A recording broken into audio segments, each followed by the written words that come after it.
உங்கள் favourite TV ஷோக்களை இனி miss பண்ண தேவையில்லை. ZEE5 இல் முற்றிலும் இலவசமாக காணுங்கள். இங்கேயும் எப்பொழுதும். நீ என்ன இவ்வளவுதான் புரிஞ்சு வச்சிருக்கியா? புரிஞ்சு வச்சிருக்கேன். புரிஞ்சுக்கிறதுக்கு இன்னும் மிச்சம் என்ன இருக்கு? உன்னை பத்தி எனக்கு எல்லாம் தெரியும் லட்சுமி. அண்ட் என்னோட மொத்த குடும்பமும் உன்னை பத்தி ரொம்ப சரியா தான் சொன்னாங்க. நீ எங்க எல்லாரையும் அவமானப்படுத்த பார்த்த. அதனாலதான் நீ அந்த ஜட்ஜ் மேடம கரெக்டா வீட்டுக்கு கூப்பிட்டுருக்க, எங்களை அவமானப்படுத்துறதுக்காக. And I'm sure நீ ஜட்ஜ் கிட்ட எல்லா விஷயத்தையும் சொல்லிருப்ப. அவங்க இங்க வந்து என்ன பேசணுமோ அதை கூட நீயே எழுதி கொடுத்திருப்ப. ஏன்னா நீ எங்க எல்லாரையும் கேவலப்படுத்தணும்னு நினைக்கிற. எப்ப ஜட்ஜ் திட்ட ஆரம்பிச்சாங்களோ, அதுவும் என்ன திட்டும் போது அப்போ சரியா நடுவுல வந்துட்ட. நீ ஒரு மகான்னு காட்டணும்ல.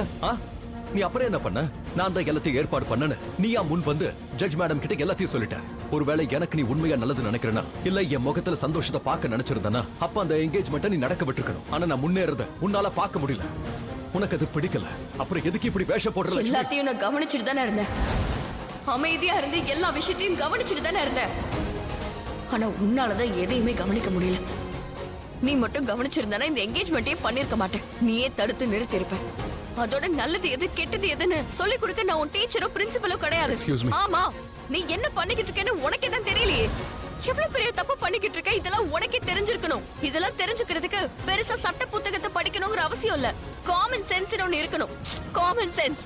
நமக்கு கொஞ்சம் மூளை இருந்தா போதும். எது சரி எது தப்புன்னு நம்மளாலே புரிஞ்சுக்க முடியும். ஒழுங்கா உன்னோட லிமிட்ல இருந்து பேச. அட கடவுளே, எல்லாரும் என்னோட லிமிட் என்னன்னு எனக்கு காட்டுறீங்களா? உன்னோட லிமிட் என்ன ரிஷி? நீ எல்லாத்தையும் புரிஞ்சுப்பேன்னு நான் நினைச்சேன். ஆனா அப்படி ஒண்ணும் இல்லையே. எல்லா விஷயத்தையும் சொல்லி சொல்லி புரிய வைக்க வேண்டியதா இருக்கு. அது மட்டும் இல்ல, நான் இங்க யாரையும் கேவலப்படுத்த முயற்சி பண்ணல. ஒரே ஒரு தடவை என்கேஜ்மெண்ட்டை நிறுத்தலான்னு தானே நினைச்சேன். ஆனா அதுக்கப்புறம் நான் உன்னை கவனிச்சேன். இது எல்லாத்தையுமே நினைச்சு நீ ரொம்ப சந்தோஷமா வர இருந்த. அதனால நான் சைலண்ட் ஆயிட்டேன். சைலண்டா இருந்து எல்லாத்தையுமே கவனிச்சேன்.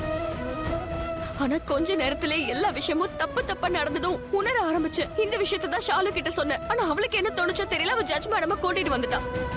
ஆனா ஷாலு இன்னைக்கு என்ன பண்ணாலும் அது அவ பெர்ஃபெக்ட்டா பண்ணிருக்கா. அவ பண்ண விஷயம் தான் கரெக்ட். சொல்ல போனா ஷாலு கிடையாது, நான் தான் இந்த விஷயத்த பண்ணிருக்கணும். நான் தான் ஜட்ஜ் மேடம கூட்டிட்டு வந்திருக்கணும். இந்த என்கேஜ்மெண்ட்டை நான் தான் நிறுத்தி இருக்கணும். உன்னை காப்பாத்துறதுக்கு பதிலா நான் இது எல்லாத்தையுமே நடக்க விட்டுருக்கணும். ஆனா எனக்கு தெரியும், இந்த என்கேஜ்மெண்ட்டை பண்ணிக்காதன்னு நான் உன்கிட்ட ஒரு தடவை சொன்னேனா,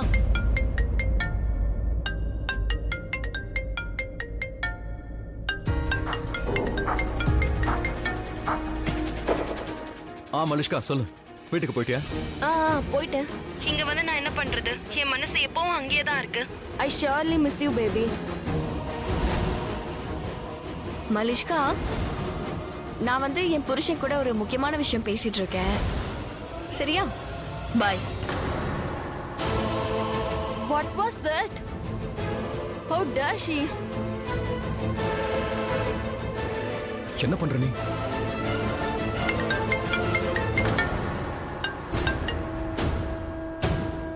என்னாச்சு?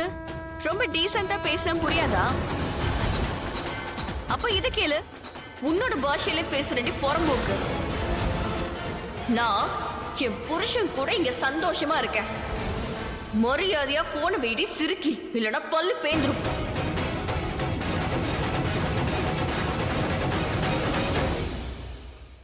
ZEE5 ஆப்பை டவுன்லோட் செய்து அனைத்து எபிசோடுகளையும் இலவசமாக பாருங்க.